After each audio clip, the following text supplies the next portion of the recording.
Welcome to Game On. I'm your host, Jen Wilgus, and I'm here with my esteemed panel of experts. We hope you all enjoyed your Labor Day holiday. Well, the big game on everybody's mind in Week 2 is Archbishop Wood at North Penn, and it's a pretty crucial one for the Knights. After falling to LaSalle 34-7 in Saturday night's season opener, North Penn's motto for 2013 is even more appropriate. What is that motto? Watch and learn. The North Penn football coaches all have t-shirts with a Vince Lombardi quote on the back. It's not whether you get knocked down, it's whether you get up. The Knights were knocked down, both last year when they went 6-4 and missed the playoffs for the first time in more than a decade, and in this year's opener. What happens next is what matters to Coach Dick Beck. You know, when you get down, I think it's, do we stay down or we get back up? And, we preach to the kids all year long that, if a play goes bad, we got to move on to the next play. It's not about not making a bad play because everybody's going to make bad plays. I think it's how we bounce back from it. This is a great program, very good history, and our expectations are to make the playoffs, to go deep in the playoffs, and that's how it is every year here. I just think the attitude's changed a little bit this year, I feel like last year maybe we got a little bit complacent, because we are a great program and sometimes that does happen, but me and the other seniors have been, pushing the young guys, everybody has their place, everybody has their part, pushing the team, pushing each other, really just gelling as a team, and I think we've changed the attitude a little bit to help bounce back. All right, guys, the history is well documented. Let's talk about the future. Drew, is North Penn going to make the playoffs this year? Yes, they are. They start out with their first 3 games they lose to LaSalle last week. They play Wood this week. St. Joe's Prep next week. Perhaps the 2 best teams in Quad A in LaSalle and Prep, the best team in Class AAA in Wood. They could be 0-3. They'll get into the Suburban 1 Continental Conference, run the table, go 7-3, and make the playoffs. I think the other point too there, Drew, is that losses this year in the district point system count. So the losses to LaSalle, the losses to Prep, a possible loss to Wood, they won't hurt them as much as they would have in the past. They'll get some points. Absolutely, because the only losses that LaSalle or Prep are going to have might be probably against each other. No one else is beating them, so the power points that you're talking about are going to be huge. All right, well, Council Rock South lost in our game of the week, but the Golden Hawks made a nice comeback against Josh Adams and CB South, rallying from 17 points down before losing 31-21. They went 2-8 last year. Dan, are you optimistic about a turnaround despite that opening loss? I am a turnaround to a degree. I saw a lot of good things last week. A return, a little bit of the physical Council Rock South teams we've gotten accustomed to under Vince Bettison, and they ran the ball well. They have 4 running backs. Their quarterback, Greg Paparaki, did a great job running the option. He's a year more mature running that system. And their defense really punished Josh Adams. In between the hash marks, until they got him wide, and the kid was unstoppable with his top-end speed. But I see CR South being very competitive this year. I wouldn't make playoff plans yet.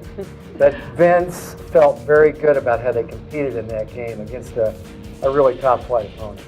I wouldn't get too far down the line with that, especially with those late points that were scored. CB South, even last year when they had a very, very good year, there were a couple of games last year where they gave up some big-time points.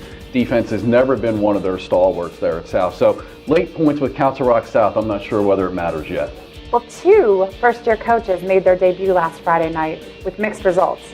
Hatboro-Horsham's Mike Kapusta won his opener against Norristown, and William Tennant's Bob Rosenberger lost his against Wissahickon. Both are inheriting struggling programs. Jeff, who do you think has the tougher job?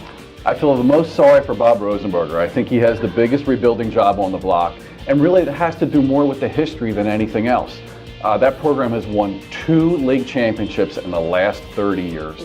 Hatboro's been there before. They have a history. They have a history of competing in the league.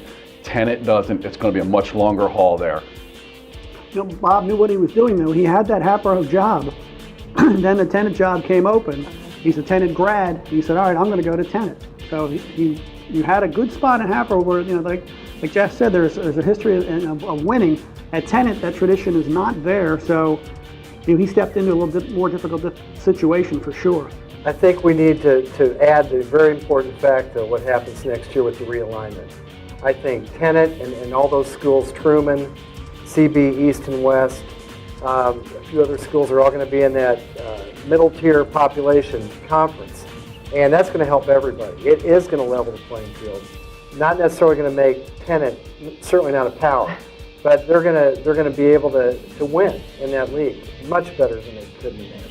And that's a very good point, Dan, because in 2004, when they won their last league championship, it was a much more watered-down division, and it certainly helped them. It certainly should help them coming next year.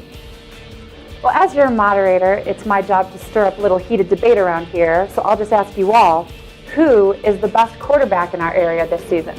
All right, I'm going to take the boys lacrosse player on this one. Hayes Nolte at Germantown Academy. I know everybody thinks he's probably going to play lacrosse in college, but I'll tell you, he's 6'4", 230 pounds. Wow. Threw for 1,600 yards last year, 13 touchdowns. The kid rolls out, he throws on the run really well, and I'll tell you what, he throws one of the best deep balls I've seen probably in the last 10 years in high school. I'm going to go with an entry of Bristol's Trevor Leone and Archbishop Wood's Tom Garlick. You look at Leone playing at Bristol, you know, people look at Bristol and say, oh, it's a small school, you know, what if he played at one of the Quad A schools? If he were at a Quad A school, like Pennsboro and Neshaminy, he wouldn't be a defensive back, he would be a quarterback like he is at Bristol. He's big, he's mobile, he can play. And you look at Garlick, the sophomore from Wood, you know, last year he's playing in the state title game as a 14 or 15-year-old. You know, imagine yourself as a 14 or 15-year-old what you were doing. You know, and this kid was in Hershey playing very well against a very good Erie prep team. And he's only a sophomore, he's big. In 2 years from now, he's going to be something else. Apparently, you guys have forgotten about this special kid at CR North named Brandon McElwain. Unquestionably the best quarterback in the area. He's got it all. He's got the physical gifts. He's got a tremendous amount of maturity for his age. Only a sophomore. 6'2", about 190. Great arm, great runner, great mind. On the D1 recruiting radar already. Last year, for an average CR North team, he was a difference maker. One quarterback who's already made a name for himself at the high school and college level is Sean McCartney. I visited Westchester University to catch up with the Archbishop Wood grad. Sean McCartney is back and stronger than ever. The Westchester University fifth-year senior is back at the helm as the Golden Rams' starting quarterback and emotional leader after missing nearly all of the 2012 season with a broken fibula. I mean, it was the first game of the year, so that's kind of a heartbreaker for that to happen after I worked my tail off all summer. So, I mean, there's nothing you can do. It's what happens in football. It's contact sports. So, just kind of getting back at it right now, and it feels good. Westchester is coming off a 7-4 season, and with a core group of returning talent and a healthy McCartney back under center, the sky is the limit. I've been here for 5 years, haven't really proved anything, so this is the year for me to come out and show everybody who I am. McCartney, an Archbishop Wood grad, earned the nickname Big Red for his appearance and his big game performances. That nickname kind of came to me after my first start ever, where I had a pretty big game, and Coach Tony kind of just started calling me Big Red, and it kind of stuck. Newspapers started calling me Big Red, and kind of throughout the team, everyone's calling me Big Red now, so that's my nickname. McCartney said he keeps an eye on his alma mater as Wood continues the successful run he helped spark more than 5 years ago. Our first year, we lost in the state championship game, so we kind of put Archbishop Wood on the map, and ever since then, I mean, Coach Devlin over there, he's been got a ton of kids coming in, and every year he's in the top team in the state, so it's good to see. Come on, let's go. That's a good ball right there. Harry S. Truman burst into the new season with a 47-21 win over Abraham Lincoln. Penridge's Mike Klass scored 3 touchdowns, the last one in overtime, to lead the Rams past Emmaus 33-27. Sophomore quarterback Brandon McElwain tossed a pair of touchdown passes, and the Council Rock North defense came up big in a 36-7 win over Haverford. Neshaminy's rushing attack racked up 237 yards as the Redskins blanked Northeast 33-0. Archbishop Wood stifled Ben Salem 38-7. And CB South got 286 total yards and 4 touchdowns from Josh Adams to outlast Council Rock South 31-21. Our Offensive Player of the Week is someone we talked about last week, and we're probably going to talk a lot about this season, so you might as well get used to it. Bristol's Dante Simmons rushed for 188 yards and scored 4 touchdowns last week out at Kutztown. I'm sure you're all excited to see how he's going to follow up that performance. Well, the Warriors are at home this Friday against Calvary Christian. Go get him, Dante. And big props to Upper Moreland's Tyler Whitmore, who returned not 1 but 2 interceptions for touchdowns in a 33-30 win over Mastbaum last week. For his performance, he has been named this week's Defensive Player of the Week. Following Truman's opening day win, we visited the Tigers on Labor Day to catch up with them at practice. It's easy when you win. So that definitely, speaking through experience, it's harder to, maintain morale. I said when you're struggling each week. I said, but to get off to the start that we've gotten off to makes it real easy to say, we're practicing 8:30 Monday morning on your day off, and so it was a good feeling though to see everyone smiling, everyone chipper this morning. Truman is 1-0 following a 47-21 win over Abraham Lincoln. And there's a feeling of optimism at practice for a team that has compiled just 6 wins in the previous 3 years. It's definitely been tough going from a team that had to forfeit because we didn't have enough players to continue playing to a team that's putting 47 on teams is definitely a big jump for us. It felt amazing.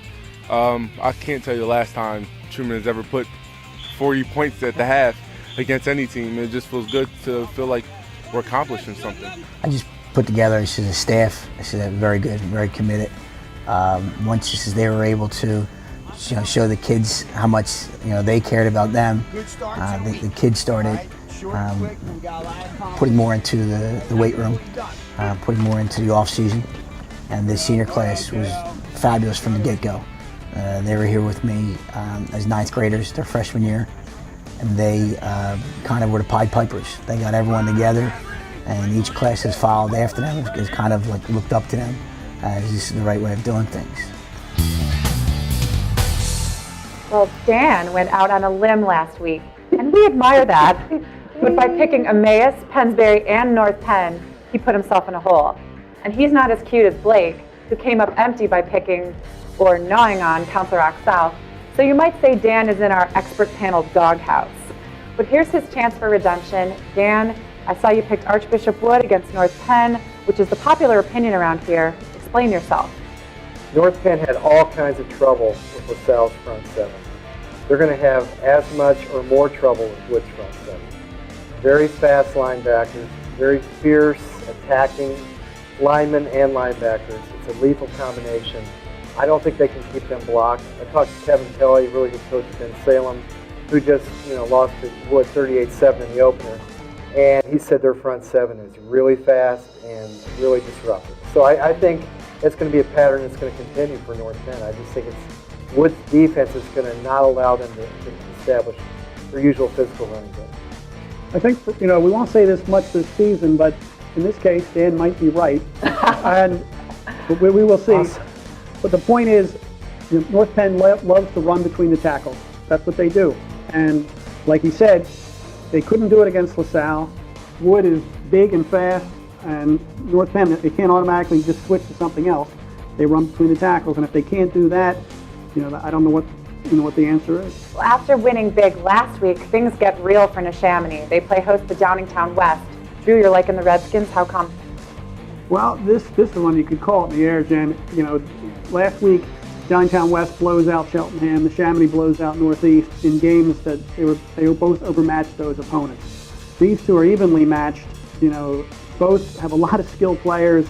It's close. Maybe you pick Neshaminy because we're playing at home. Although I'm not a big fan of home field advantage in high school football, but it's close. I mean, it's coming down to fourth quarter to see who pulls this one out. Great test for the Neshaminy defense. It's really been reconfigured. I think they're going to rise to the occasion. They want to make a statement. It's a big year for them, and if they win this game, it could set them on a really strong path the rest of the year. It's a big game for them at home.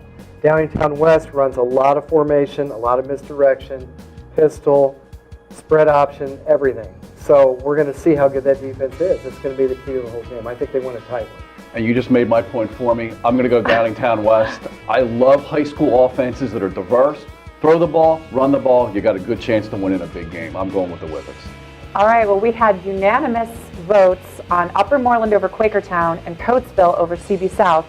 And then the Morrisville-New Hope-Solebury game, Jeff, who obviously knows what he's talking about with that 5-0 record, going with the Bulldogs. Tell us why. Well, I figured I'd help my buddy Dan out here, maybe draw a little bit closer. No, in all honesty, it was a close game last year. New Hope won the game last year by a touchdown. I like Morrisville's speed, especially on the perimeter. I think that's what gets it done this game. Well, if you think you can beat our experts, pick winners for all 5 of those games and post them to our Facebook page. You could be one of the stars of next week's show.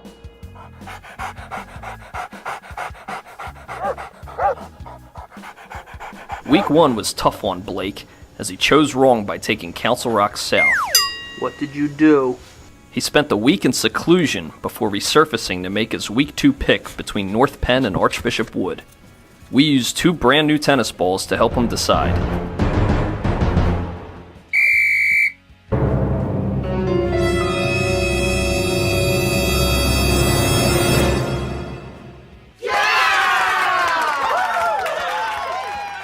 He seemed to like Archbishop Wood early on, but settled on North Penn as his winner. Blake sure likes his underdogs. Well, although poor Blake missed on his pick last week, he won enough fans to warrant his own Twitter handle.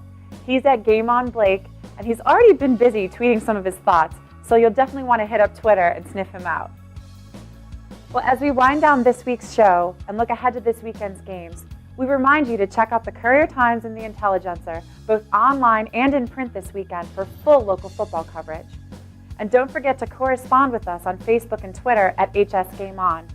Send us your photos or videos of you and your friends and your family having fun out at the game, and you could see yourself on next week's show. I'm Jen Wilgus.